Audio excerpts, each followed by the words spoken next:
तेरी मेरी कहानियाँ से सभी अपडेट पाने के लिए बेल आइकन दबाएं। आज की कहानी है अनोखा बंटवारा। बहुत समय पहले की बात है। किसी गांव में दो भाई रहते थे। दोनों बहुत ही झगड़ालू और कंजूस थे और इसी तरह की थी उनकी पत्नियाँ। जब उनके पिता जिंदा रहे, मजबूरी में उन्हें साथ रहना पड़ा, पर पिता के मरते ही दोनों में बंटवारे को लेकर झगड़ा होने लगा। दोनों ही लालची और बेईमान थे, इसीलिए उनका बंटवारा नहीं हो पा रहा था। जब आपस में बंटवारा नहीं हो सका, तब वे अपना झगड़ा लेकर गांव के सरपंच के पास पहुँचे। सरपंच बहुत बुद्धिमान था, उनके पिता को अच्छे से जानता था। उसे पता था कि क्यों उनके पिता ने अपने जीवित रहते हुए बंटवारा नहीं किया, क्योंकि वे जानते थे कि यदि उन्होंने बंटवारा किया तो उन दोनों पति पत्नी के भूखा मरने की नौबत आ जाएगी, क्योंकि दोनों ही बेटे बहू बहुत स्वार्थी थे। और हुआ भी यही। पिता के मरते ही दोनों भाई आपस में जायदाद को लेकर लड़ रहे थे, पर बूढ़ी माँ की किसी को ज़रूरत नहीं थी। बड़ा कहता माँ छोटे के साथ रहेगी, छोटा कहता बड़े के साथ रहेगी, पर असल में दोनों ही अपना पीछा छुड़ाना चाहते थे। कोई माँ की जिम्मेदारी नहीं उठाना चाहता था। कैसी विडंबना है, जिन बच्चों को माँ अपनी जान दांव पर लगाकर पैदा करती है और उनकी खुशियों के लिए खुद के सपने भूल जाती है, वही बच्चे बड़े होकर माँ बाप को भूल जाते हैं। किसी ने सही कहा है, माँ अपने सभी बच्चों को पाल सकती है, पर सारे बच्चे मिलकर भी एक माँ को नहीं पाल सकते। सरपंच बहुत ज्ञानी व्यक्ति था। उसने अपने पंचों के साथ मिलकर एक युक्ति निकाली। उसने दोनों भाइयों में सभी चीज़ों का बंटवारा कर दिया और आखिर में बची माँ। तब उसने कहा, माता जी, आपके पति आपके बेटों के स्वार्थी स्वभाव को अच्छे से जानते थे, इसीलिए आपके भरण पोषण के लिए वह व्यवस्था करके गए हैं। तब सरपंच ने एक बड़ी सी पोटली निकालकर उस वृद्धा माँ की तरफ बढ़ा दी और कहा, माँ, इसमें बहुत सारा धन है, इसे थोड़ा थोड़ा करके आपके पति मेरे पास जमा करते आए हैं। अब आप अपने बेटों पर निर्भर नहीं हैं, आप जिसे चाहे यह धन दे सकती हैं, जो भी आपकी सेवा करे। यह सुनकर दोनों बेटों की आंखें चमक गई। पोटली का भार देखकर तो दोनों ने अंदाज़ा लगाया, इसमें तो बहुत सारा धन है।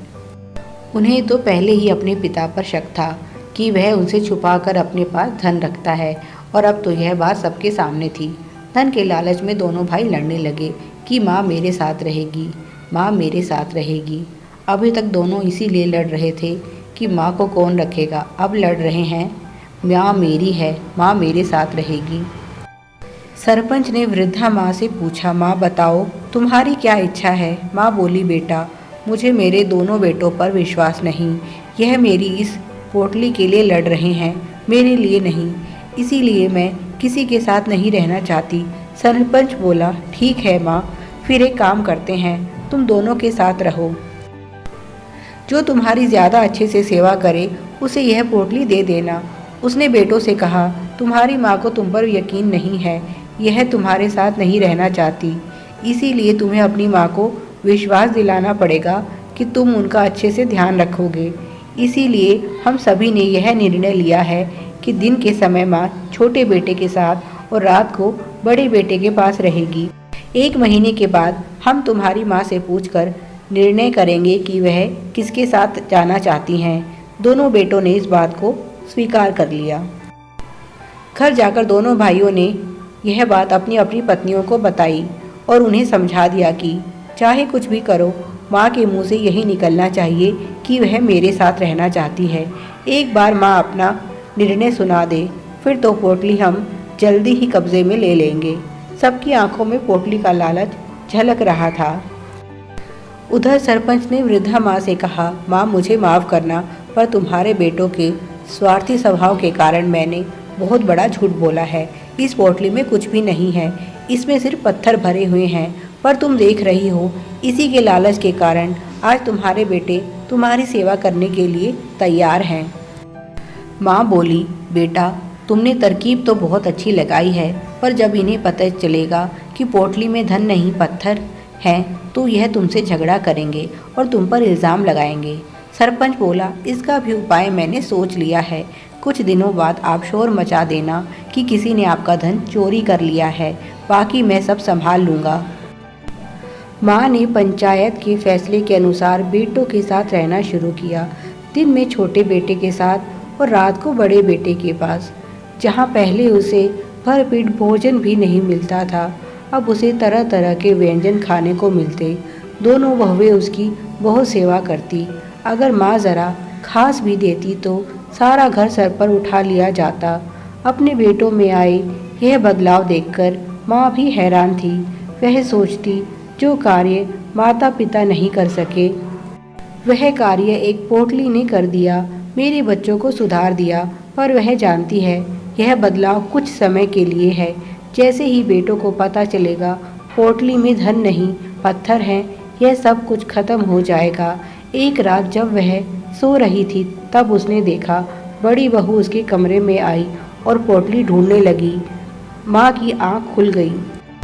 माँ उसके इरादे समझ गई, क्योंकि दोनों ही बहुएं सास की सेवा करके थक चुकी थी। वह जल्दी से जल्दी पोटली को प्राप्त करना चाहती थी, इसीलिए अब चोरी पर उतर आई थी।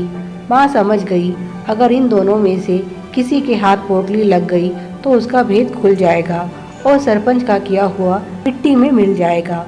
उसने सोचा ज़्यादा देर तक भेद छुपा कर नहीं रखा जा सकता, इसीलिए उसे जल्दी ही कुछ करना होगा। 1 महीना पूरा होने से पहले ही वृद्धा माँ ने शोर मचा दिया कि उसकी पोटली चोरी हो गई है। दोनों बेटों ने एक दूसरे पर शक किया।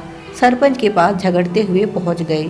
सरपंच ने पूछा, सच सच बताओ, तुम दोनों में से किसने पोटली चुराई है? और दोनों बेटे एक दूसरे पर इल्ज़ाम लगाते रहे। सरपंच और सभी पंचों ने आपस में सलाह की और दोनों बेटों को दंड दिया। जब तक तुम सच नहीं बता देते तब तक तुम्हारी आधी ज़मीन पंचायत के पास रहेगी और इसे जो भी आमदनी होगी वह तुम्हारी माँ को मिलेगी। दोनों ने फैसले का विरोध किया, पर पंचायत के आगे उनकी एक ना चली। पूरा गांव उनके विरुद्ध था।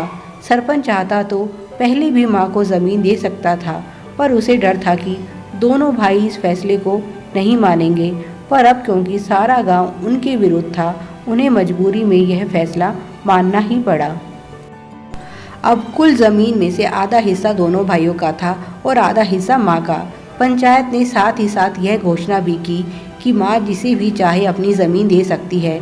यह उसकी इच्छा है कि वह यह ज़मीन गांव में ही किसी व्यक्ति को दे या अपने बेटों को।